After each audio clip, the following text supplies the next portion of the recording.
ప్రభుత్వ నిర్వాహకం వల్ల ఈ రాష్ట్ర ప్రభుత్వ పర్యవేక్షణ లోపం వల్ల మన రాష్ట్ర ప్రజలకు ముఖ్యంగా హైదరాబాద్ మహానగర ప్రజలకు జరిగిన ఒక తీరని నష్టం మీ అందరి దృష్టికి ప్రజల దృష్టికి తీసుకురావాలన్న ఉద్దేశంతో ఇవాళ ఈ సమావేశం నిర్వహించడం జరుగుతోంది. నిన్న మొన్న పత్రికలన్నీ కూడా చాలా వివరంగా రాశాయి.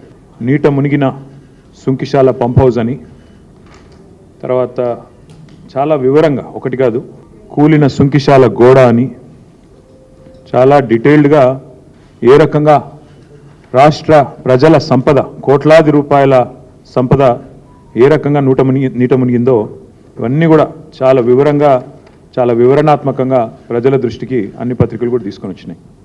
అయితే ఈ సుంకిశాల గురించి వివరంగా మీకు చెప్పాల్సిన బాధ్యత ప్రధాన ప్రతిపక్షంగా ముఖ్యంగా ఈ ప్రాజెక్టును ముందుకు తీసుకుపోయిన పార్టీగా మా అందరి మీద ఉందని మేము అనుకుంటాం.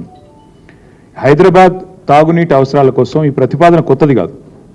హైదరాబాద్ తాగునీటి అవసరాలు భారతదేశంలో ఉన్న మహానగరాల్లో వేగంగా ఎదిగి మొత్తం ఒక విశ్వనగరంగా ఎదిగే సత్తా ఉన్న నగరం హైదరాబాద్ అనే సంకల్పంతో గతంలో కోట్ల విజయభాస్కర్ రెడ్డి గారు ముఖ్యమంత్రిగా ఉన్నప్పుడు 91, 92 ఆ ప్రాంతంలో అనుకుంటా ఈ ప్రాజెక్టుకు ఆనాడు ప్రతిపాదన చేయడం జరిగింది అప్పటి కాంగ్రెస్ ప్రభుత్వం.